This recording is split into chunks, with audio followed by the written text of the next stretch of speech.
살아계신 하나님 감사합니다. 오늘도 주님 말씀 앞으로 우리가 함께 모였습니다.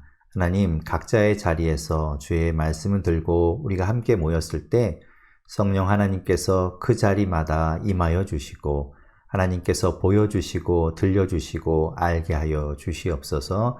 하나님, 여러 가지 사건과 여러 가지 상황 속에서 하나님 우리가 지혜를 모으게 하시고 우리가 처한 그곳에서 또 최선을 다해서 하나님 말씀을 향하여 나아가는 그런 열심도 더하여 주시옵소서. 모든 것 하나님께 맡깁니다. 하나님께서 주관하여 주시옵소서. 예수님 이름으로 기도드립니다. 아멘. 자, 개관에서 말씀드렸듯이 이 미가서는 구조를 이제 여러 방법으로 나눌 수 있지만 그 가운데서 이제 저희가 나누는 방법은 미가서 안에 보면 하나님께서 들으라 라고 말씀하시는 부분이 이제 세 군데 나온다고 말씀드렸죠. 그것을 통해서 이제 나누어 보려고 했었습니다. 첫 번째 하나님께서 들으라, 들을지어다 말씀하신 내용이 1장 2절에서 하나님께서 백성들을 향하여 말씀하셨던 내용이 있었고, 그리고 나서 3장 1절에서 통치자들을 향하여 들으라 라고 말씀하셨죠. 그리고 6장 1절에 가게 되면 다시 한번 들으라 라고 말씀하십니다. 그래서 이제 지금 이제 보게 되는 4장과 5장은 3장에서 계속 이어지는 내용이라고 볼 수 있겠죠. 네, 4장에서는 이제 하나님께서 계속해서 이제 이 통치자들을 향하여 말씀하시는 내용 가운데 이제 들어가는 내용 중에 보면 4장에서는 하나님께서 그 회복에 대한 말씀을 하세요. 회복, 심판 이후, 하나님께서 심판하시는 그 여호와의 날 이후, 그러니까 그 심판이 있고 난 뒤에 하나님께서 또 다시 그것으로 다 폐허가 되고 끝나는 것이 아니라 회복을 하실 것, 그것을 이제 보여주고 계시죠. 그것이 이제 1절에 보면 끝날에 이르러는 이라고 되어 있습니다. 끝날. 그 끝날이라는 것이 이제 마지막 때를 이야기하면서 그 마지막 날, 뭐 이런 뜻인데 거기에는 그 심판과 함께 그 뒤에 이제 이어지는 회복에 대한 메시지라고 보면 되겠죠. 그래서 끝날에 이르러서 여호와의 전에 산들이 산들의 꼭대기에 굳게 서며 작은 산들 위에 뛰어나고 민족들이 그리로 몰려갈 것이라. 하나님께서 이제 서시는 모습을 보여주고 있죠. 그리고 또 2절에 보면 곧 많은 이방 사람들이 가며 이르기를 오라 우리가 여호와의 산에 올라가서 야곱의 하나님의 전에 이르자. 그리고 그곳에서 하나님께서 우리에게 가르치시는 그 하나님의 도를 가지고 우리가 그것을 배우자라고 이제 그래서 하나님께 나아가자. 이렇게 이방 사람들이 하나님 앞으로 나아온다고 말합니다. 그리고 그때가 되면 3절에 하나님이 이제는 그 땅 가운데 이제 더 이상 전쟁도 없고 다툼도 없고 환난도 없는 그런 때를, 평화의 때를 하나님께서 말씀하시죠. 3절 중간에 보면 그 칼을 쳐서 보습을 만들고 창을 쳐서 낫을 만들 것이며 이 나라와 저 나라가 다시는 칼을 들고 서로 치지 아니하며 더 이상 무기가 필요 없는 것이죠. 그래서 다시는 전쟁을 연습하지 않는 그런 때가 오게 될 것이다 라고 말씀하고 있습니다. 자, 그런데 이 말씀은 이제 이 미가와 같은 시대에 활동했던 선지자, 반복해서 말씀드렸기 때문에 아마 기억하실 텐데 누가 있었나요? 호세아 선지자 있었죠. 그리고 조금 앞서긴 했지만 아모스 선지자도 있었고요. 그리고 이 미가 선지자와 같은 활동했던 선지자 중에 이사야 선지자가 있습니다. 그래서 이사야 선지자가 이 미가 선지자와 상당히 좀 메시지가 좀 비슷한 부분들이 좀 겹쳐지게 보이고 있는 걸 알 수 있습니다. 자, 그래서 지금 이 4장 1절부터 나오는 이 말씀이 3절까지 나오는 이 말씀이 이사야서에서도 등장합니다. 자, 보시면 이제 이사야 2장 2절에서부터 4절까지의 말씀에 보면 지금 이 미가서 4장 1절에서부터 3절까지의 말씀이 거의 동일하게 이제 등장하고 있는 걸 볼 수 있어요. 이게 이제 같은 동시대에 활동했던 이 선지자를 통해 하나님께서 이들에게 이제 같은 말씀을 또 선포하도록 하신 그 뜻을 우리가 헤아릴 수 있겠죠. 그렇게 이제 하나님께서 이제 이루어 가실 그 회복의 날, 그때에는 4절과 5절에 보면 그때의 평화의 시대를 맞게 되는 걸 보여주고 계시죠. 4절에 보면 각 사람이 자기 포도나무 아래와 자기 무화과 나무 아래에 앉을 것이다 라고 말씀하시죠. 여기서 말하는 이 포도나무와 무화과 나무는 각각 풍요를 상징하고 굉장히 열매가 많이 열리는 나무들이죠. 풍성하게 열립니다. 풍요롭고 그리고 그것을 누린다는 건 평화를 이야기합니다. 하나님께서 이제 평화의 날을 주신다라는 것을 알 수 있죠. 그리고 5절에 보면 그때 이제 5절 중간에 만민들은 자기의 신들을 의지하고 행하지만 중간에 보면 오직 우리는, 그죠? 하나님의 백성인 우리는 우리 하나님 여호와의 이름을 의지하여 영원히 행하리로다. 우리는 하나님을 의지하고 하나님을 따르는 백성이니까요. 예, 그렇게 이제 하나님께서 그 날을 만드신다는 걸 보여주고 있습니다. 그리고 이제 계속 이어지는 말씀에 보면 6절에 여호와께서 말씀하시되 그날에는 이제 회복을 시키시는 그날에 어떤 사람들을 하나님께서 흩어진 자들을 모으시는가 하면 저는 자들, 6절에 나오죠. 저는 자, 쫓겨난 자, 내가 환난받게 한 자를 이제는 모은다고 하십니다. 하나님께서 그들을 다 부르시는 거예요. 저는 자, 쫓겨난 자, 환난받게 된 자는 어떤 자들입니까? 소외된 자들이겠죠. 대우받지 못하는 사람들일 겁니다. 그리고 멸시당하고 힘없어서 모든 것 빼앗기고 그렇게 버려진 사람들을 하나님께서 이제 모으신다라고 말씀하시면서 7절에 이제 그들이 그렇게 모아진 것으로 끝나는 것이 아니라 하나님께서 그들을 강한 나라가 되게 하시며 그들을 남은 백성이 되게 하신다. 그리고 이제 뒷부분에 보면 나 여호와가 시온 산에서 이제부터 영원까지 그들을 다스리리라. 이제 그들은 더 이상 멸시받는 사람들이 아니고 이제는 더 이상 그들이 버려진 사람들이 아니라 하나님께서 그들을 영원까지 챙기시는, 다스리시는 하나님의 귀한 백성으로 삼으신다 말씀하시는 거죠. 그것이 이제 하나님의 말씀입니다. 그런데 이제 9절에 보면 다시 한번 이제 그들을 향하여 그런 회복의 말씀과 함께 이 또 심판의 말씀들이 이제 번갈아 가면서 등장하는 걸 볼 수 있어요. 9절에 뭐라고 말씀하시는가 하면 이제 네가 어찌하여 부르짖느냐. 이제 고난 가운데 부르짖게 될 것을 하나님 말씀하십니다. 그 회복은 이제 하나님은 약속하시지만 회복이 있기 전에 분명히 죄에 대한 심판은 있습니다. 그것을 피해갈 수 없지요. 그 이야기를 하고 계시는 겁니다. 그것 때문에 9절 뒷부분 보면 내가 해산하는 여인처럼 고통하게 될 것이다. 그것 때문에 하나님 앞에 이제 부르짖게 되고 하나님을 찾게 될 것이다 라는 것을 이렇게 말씀하시는 내용이죠. 그런데 10절에 보면 그렇지만 그런 고통, 그런 해산하는 여인과 같은 그런 아픔과 어려움이 있더라도 그것을 받아들여라 라고 말씀하십니다. 딸 시온이여 해산하는 여인처럼 힘들여 나을지어다. 내가 그것을 피하게 하고 그것을 없애주지 않을 것이다. 너희가 잘못한 것이기 때문에 그것은 너희가 받아들여야 한다. 너희의 잘못에 대한 대가이기 때문에 너희가 치러야 한다. 말씀하시는 내용이죠. 그래서 그들이 힘들게 고난 가운데 처하게 될 겁니다. 10절 중간에 보면 그들이 바벨론에 끌려가게 될 것이죠. 그리고 그곳에서 비로소 이제 구원을 얻게 될 것입니다. 그것을 말씀합니다. 10절 끝부분에 보면 여호와께서 거기서 너를 내 원수들의 손에서 속량하여 내시리라. 하나님께서 말씀하시는 내용이죠. 그리고 또 11절에 보면 또 한번 하나님께서 또 심판에 대한 말씀을 하시는데 많은 이방 사람들이 모여서 너를 칠 것이다 말씀하시죠. 이방 사람들이 나와 그들을 모욕하고 그들을 힘들게 하고 어려움을 당하게 될 것이다. 하지만 12절, 13절에 하나님 그렇지만 그들을 지키시고 그들을 일으키신다 말씀하시는 내용이 또 나옵니다. 13절에 보면 딸 시온이여 일어나서 칠지어다. 그래서 너희를 괴롭히던 그 이방 족속들, 이방 민족들을 너희가 일어나서 치고 그들을 심판하게 될 것이다. 하나님께서 말씀하시는 내용입니다. 우리가 이제 아모스서에서도 여호와의 날에 대한 말씀을 보았지만 그때 어떤 말씀을 나누었냐 하면 이 이스라엘 백성들이 하나님이 약속하신 그 여호와의 날, 심판의 날에 자기들을 괴롭히던 대적들이 이 상황이 역전되고 반전이 일어나서 자기들은 높아지고 그들은 낮아지고 이런 것을 꿈꾸었는데 하나님 그거 기대하지 말라라고 아모스서에서 말씀하셨던 거 기억하실 거예요.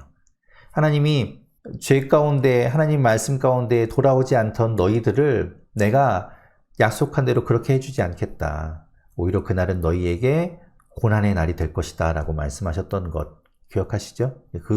이제 여호와의 날은 그렇게 소망했던 겁니다. 근데 하나님이 이제 여기서 말씀하시는 내용은 하나님 말씀 앞에 돌아오게 된다면, 하나님 말씀을 따르게 된다면 하나님 그들을 다시 일으키시고 그동안에 그 어려움 당하고 힘들었던 것들을 하나님께서 다시 바꿔주신다. 상황을 역전시켜 주시는 것 이야기하고 있습니다.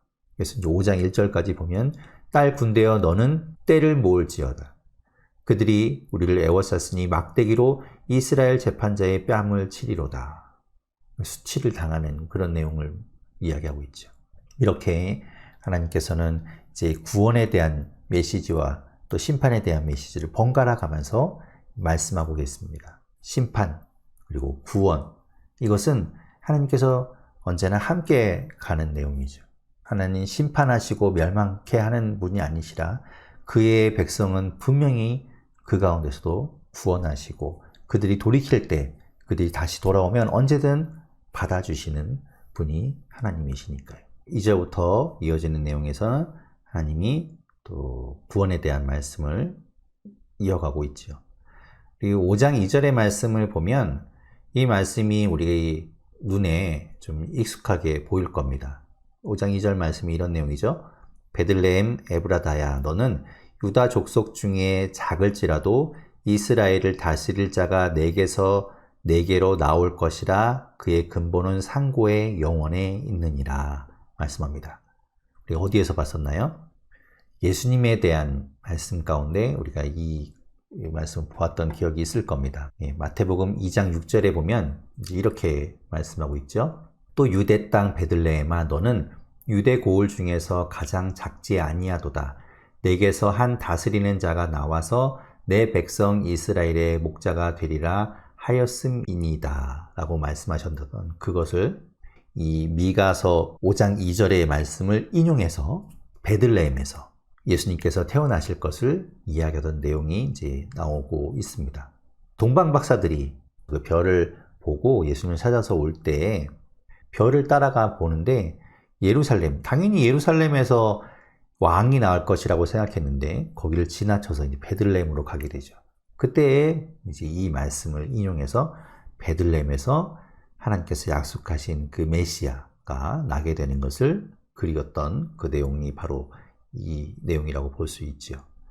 자, 베들레헴이 이제 그런 곳이라는 겁니다. 그래서 이 5장 2절의 말씀은 베들레헴에서 장차 다스릴 자 그리고 메시아가 나게 될 것을 예언하고 있는 내용이 되겠죠.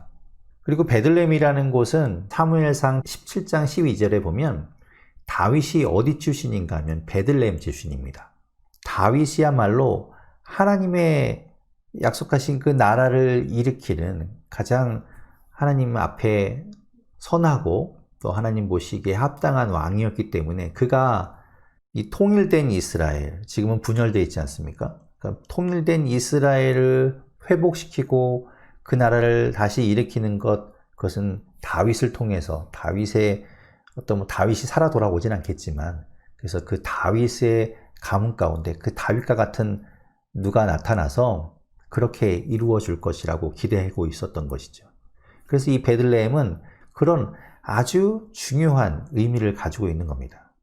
거기에서 구원자, 메시아, 그리고 그 하나님의 나라를 회복할 자, 다스릴 자가 나게 될 것이다 라는 기대를 이들은 이 말씀을 통해서 가지고 있었던 것이죠.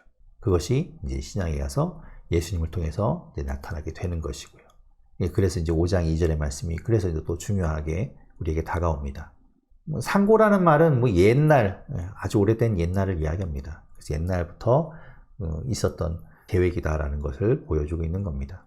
이제 남은 자, 3절을 중간에 보면 남은 자가 나옵니다. 남은 자들이 돌아오게 될 것이다 라고 이야기하죠. 남은 자. 하나님께서 하나님 말씀을 붙들고 그 말씀에 순종하고 그 말씀대로 살아가려고 했던 그 사람들, 그 남은 자들을 돌아오게 하신다 말씀하시죠. 이사야서에서도 계속해서 우리가 보았던 그 이스라엘의 남은 자, 그것이 이제 미가서에도 계속해서 이제 나오고 있는 걸 보게 됩니다. 3절에 그들이 돌아오고 4절 끝에 보면 이제 그가 창대하여 땅끝까지 미치리라. 그래서 그들이 돌아오고 돌아온 것으로 끝나는 것이 아니라 그들이 회복되고 다시 일어나고 그리고 그들의 힘이 그들의 능력이 온 땅끝까지 이르게 될 것을 말씀하고 있죠. 또 아수르 사람이 일어난다고 하더라도 이제 이들이 일어나 그들을 치게 될 거고 아수르라는 꼭 그 아수르 나라뿐만 아니라 이들을 대적하는 하나님의 백성을 대적하는 이들이 이제 무찌르게 될 것을 말씀하고 있는 거죠. 그래서 7절 8절에 보면 야곱의 남은 자 그들에게 하나님께서 부여하시는 능력을 그들의 사명을 이제 7절과 8절에 말씀합니다.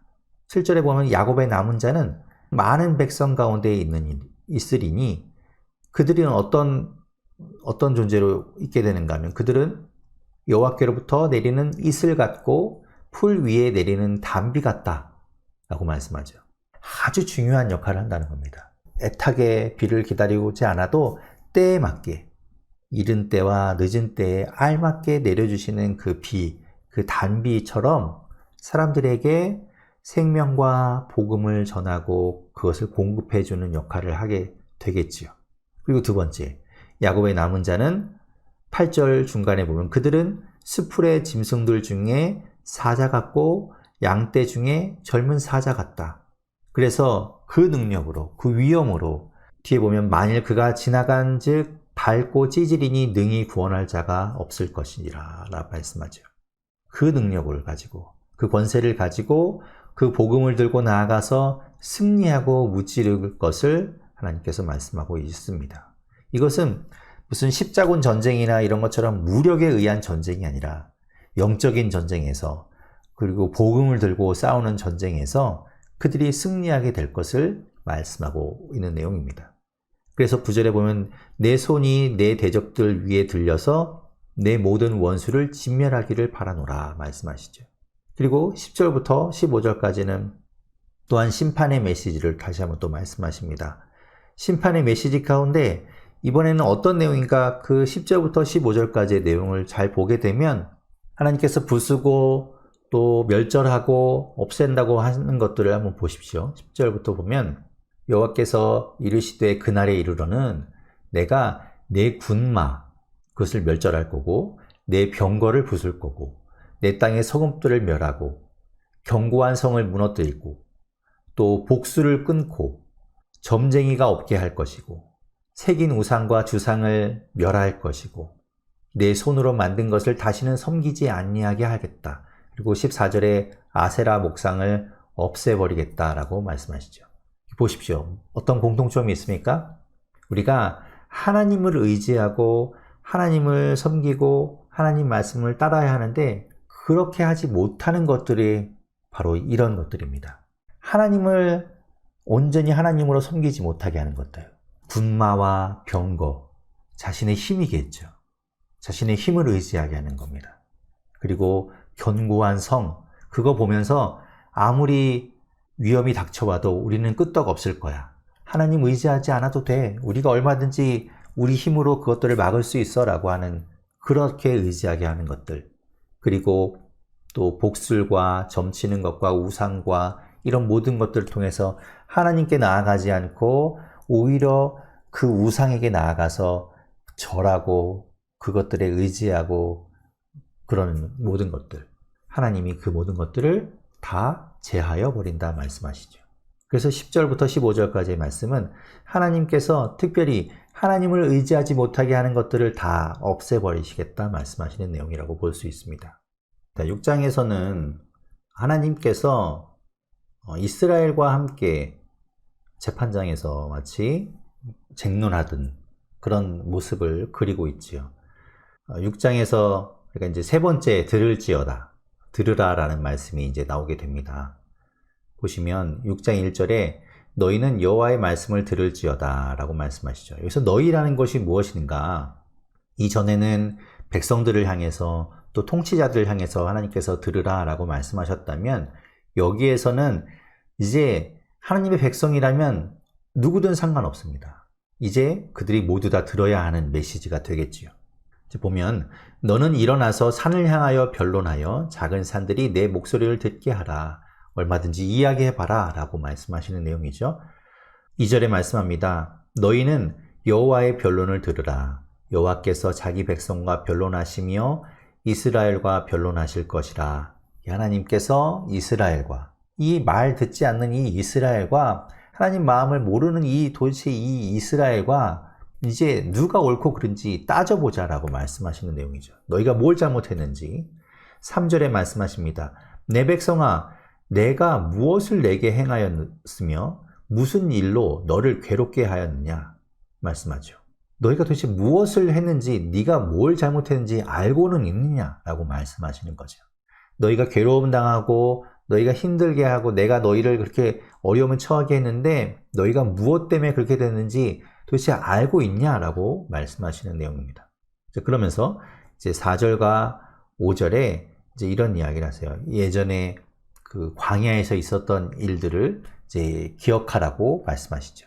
그때 하나님께서 그들에게 어떤 일들을 행하셨는지, 비록 이제 시간이 많이 지났기 때문에 이들이 직접 겪은 일은 아니지만 그들이 전해 듣고 전해 들어서 알고 있는 그 하나님께서 어떻게 역사하셨는지 그것들을 너희가 떠올려 봐라 라고 말씀하시는 내용입니다. 4절에 말씀하시죠. 내가 너를 애굽 땅에서 인도하여 내어 종로로 타는 집에서 속량하였고, 속량이라는 것 우리가 이제 로마서에서도 보았지만 종의 값을 치르고 그 종을 자유롭게 만들어 주는 겁니다. 이 애굽 땅에서 종으로 살아가고 있던 이스라엘을 하나님께서는 그들을 값을 치르고 건져내신 겁니다. 구해내신 것이죠.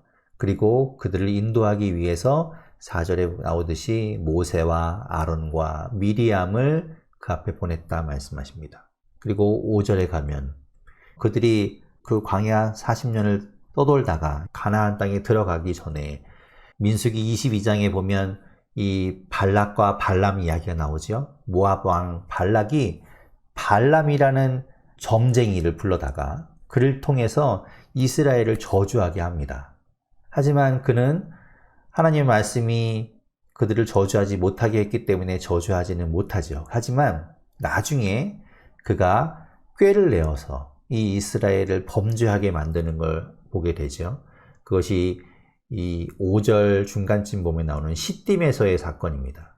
민수기 25장에서의 사건인데, 시딤이라는 곳에 그들이 머물 때에 미디안 사람들이 우상 섬기고 우상 숭배하는 일에 가나안 사람들이 거기에 함께 참여하게 되고 우상을 섬기는 음란한 행위들을 하게 됩니다. 그때 그 음란한 현장을 아론의 손자였던 비느하스가 보고 들어가서 그 두 사람을 거기서 직결 심판하게 되지요. 아론의 손자인 비느하스를 통해서 하나님께서 말씀하시는 그 거룩이 무엇인지를 행하는 것, 그것을 보여주신 것이죠.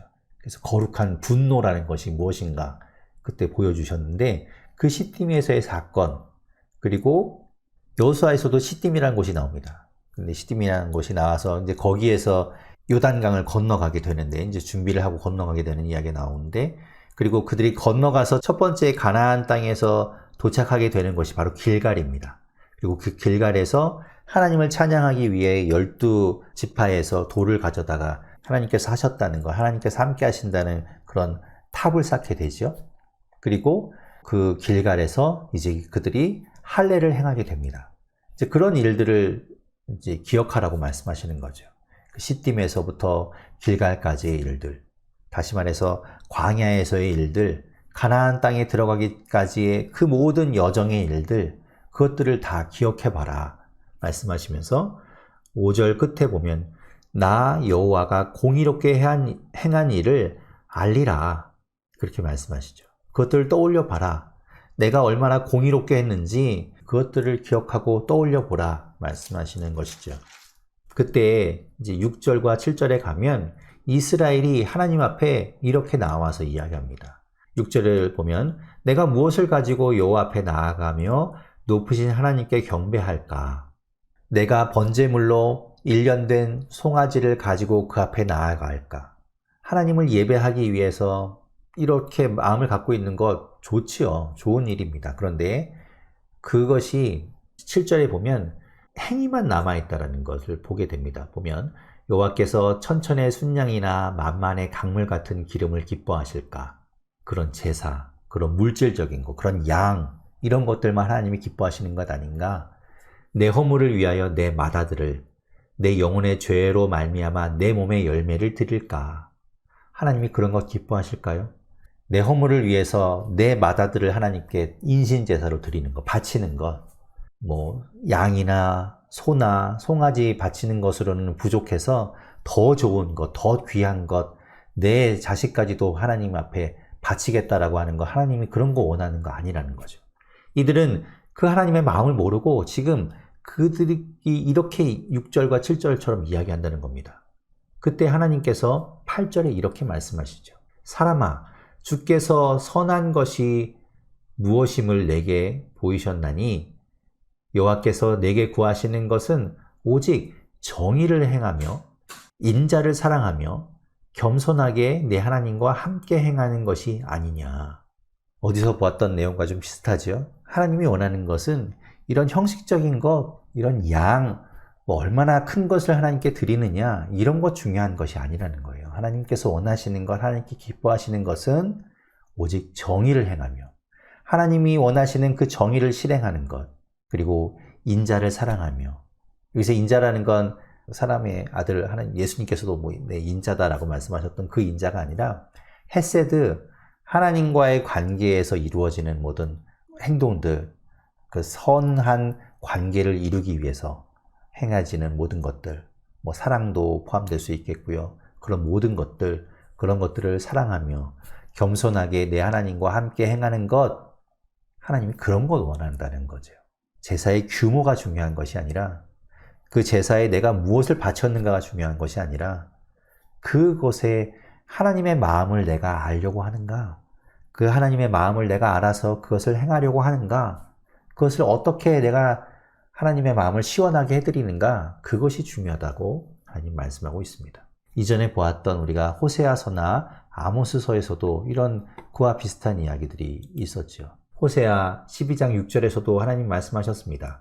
그런즉 너의 하나님께로 돌아와서 인애와 정의를 지키며 항상 너의 하나님을 바랄지니라. 그리고 아모스 5장 24절이 보았던 말씀이죠. 오직 정의를 물같이 공의를 마르지 않는 강같이 흐르게 할지어다. 이것이 바로 하나님이 원하시는, 하나님이 기뻐하시는 일이라는 겁니다. 이런 마음들은 다 빼버리고 제사에만 집중하는 것, 하나님이 그거 바라지 않는다고 말씀하십니다. 그래서 하나님께서 바라시는 그 진리, 하나님이 바라시는 하나님의 마음을 말씀하신 이후에 9절부터 16절까지는 그 마음에 비춰봤을 때, 하나님이 원하시는 것에 비춰봤을 때 너희가 얼만큼 잘못되어 있는지를 봐라 하며 말씀하시는 내용이죠. 9절에 이렇게 말씀합니다. 여호와께서 성읍을 향하여 외쳐 부르시나니 지혜는 주의 이름을 경외함이니라. 지혜는 하나님을 아는 겁니다. 지혜는 하나님을 경외하는 것입니다. 하나님을 하나님으로 인정하는 것이 지혜입니다. 그런데 이들에게는 그것이 없다는 거지요. 그렇기 때문에 매가 예비되어 있고 심판이 있다는 겁니다. 벌 받게 된다는 겁니다.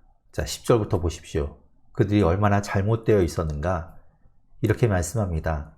10절에 보면 불의한 재물, 그리고 가증한 에바, 부정한 저울, 거짓 저울추, 그들이 얼마나 정의라는 것에 멀어져 있는지를 보여주죠. 재물을 불의하게 취하고 약한 자들의 것을 빼앗고 속여서 더 많은 것들을 얻으려고 하고 착취하려고 하는 그들의 모습을 보여주고 있습니다.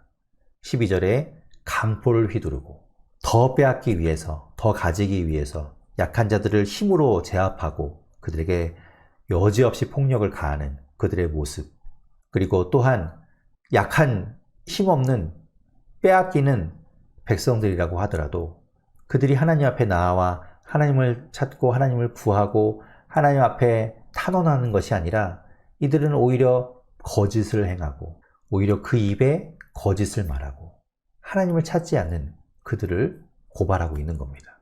그래서 13절에 보면 그러므로 이제 내가 너희에게 심판한다 말씀하시죠. 하나님 말씀하시는 내용들은 자, 지금까지 너희가 챙겼던 것, 너희가 원했던 것, 그것들을 다 못하게 막겠다 말씀하십니다. 13절부터 보면 너를 쳐서 병들게 하겠다. 너를 황폐하게 만들겠다. 먹어도 배부르지 못하게 할 것이고 이것도 못하게 하고 저것도 못하게 하고 너희가 지금까지 그렇게 혈안이 되어서 살았던 그런 것들을 내가 다 못하게 막겠다 말씀하시는 것이죠. 그리고 16절에 결국 그들이 이 오므리의 북이스라엘의 오므리 왕조와 그 아합이 저질렀던 그 우상을 섬기고 철저하게 하나님을 떠났던 그 모든 것들을 따라가는 그들의 그 전통을 따라가는 그 모습을 말씀하시면서 내가 그들을 그렇게 하나님을 떠나서 하나님의 정의를 떠나서 하나님의 인자를 떠나서 하나님 앞에 겸손하지도 않은 그들을 심판하시며 그들을 황폐하게 만들고 웃음거리가 되게 하고 수치를 당하게 만들겠다 말씀하신 것이죠. 7장을 보면 하나님께서 1절부터 다시 한번 하나님께서 말씀하시는 그들의 잘못된 모습들, 이제 어떻게 보면 6장 뒷부분에 9절부터 16절까지가 하나님께서 그들이 얼마나 죄악된 모습들로 살아가고 있는지를 보여주시잖아요. 그들이 잘못된 것들을 이제 말씀하시는데, 이제 이 7장도 계속해서 그 이어지는 이야기라고 볼 수 있겠지요. 1절에 보면 이렇게 말씀합니다. 재앙이로다 나여. 이 이스라엘이 이제 재앙을 받게 되었다라는 것을 이제 이야기하고 있습니다. 마치 자기가 이제 1인칭처럼 그렇게 이제 이야기하고 있는 걸 볼 수 있어요. 왜 그렇게 이야기하는가? 1절 중간에 보면 먹을 포도송이가 없으며 내 마음에 사모하는 처음 익은 무화과가 없도다. 아까 우리가 4장 4절에서는 자기 포도나무 아래 그리고 자기 무화과 나무 아래에 거하게 된다라고 이야기했던 그 부분은 평화의 시대를 이야기한다라고 했었어요. 그러니까 무화과 나무, 포도나무라는 것이 이제 풍요와 번영을 상징하기 때문에 그 풍요롭고 아주 평화로운 그때를 어떤 상징적인 표현으로 그렇게 이야기했었는데, 여기서도 물론 이 포도송이와 무화과라는 것이 그런 의미도 당연히 있고, 평화롭고 풍요로운 것을 못 누리게 되는 걸 이야기하기도 하고, 또 거기에 곁들여서 여기서 포도송이와 무화과라는 것이 이 뒤에 나오는 2절에 나오는 경건한 자와 정직한 자를 상징하기도 합니다. 그래서 그들이 이 세상 가운데 더 이상 없다라는 것을 포도송이가 없고 그렇게 사모하고 간절히 바라는 무화과가 없는 것의 비유로 나타내고 있는 것이죠.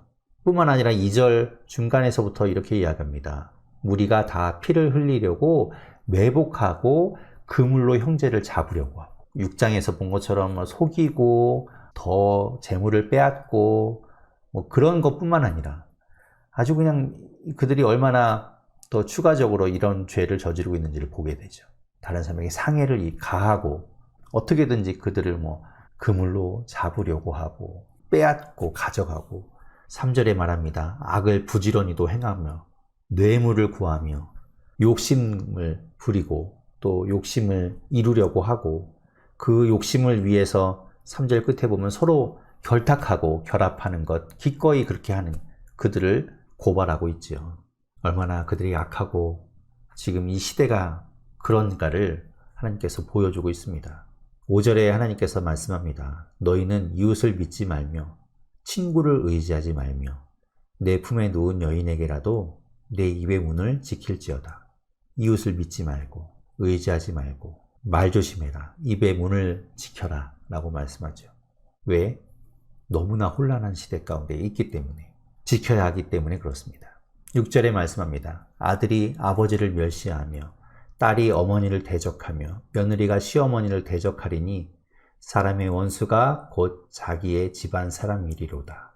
가족이라고 해서 또 내 친구라고 해서 이웃이라고 해서 그들을 안심하고 그들을 믿을 수가 없는, 그들이 얼마나 악한 모습을 하고 있는지를 보여주고 있는 것이죠.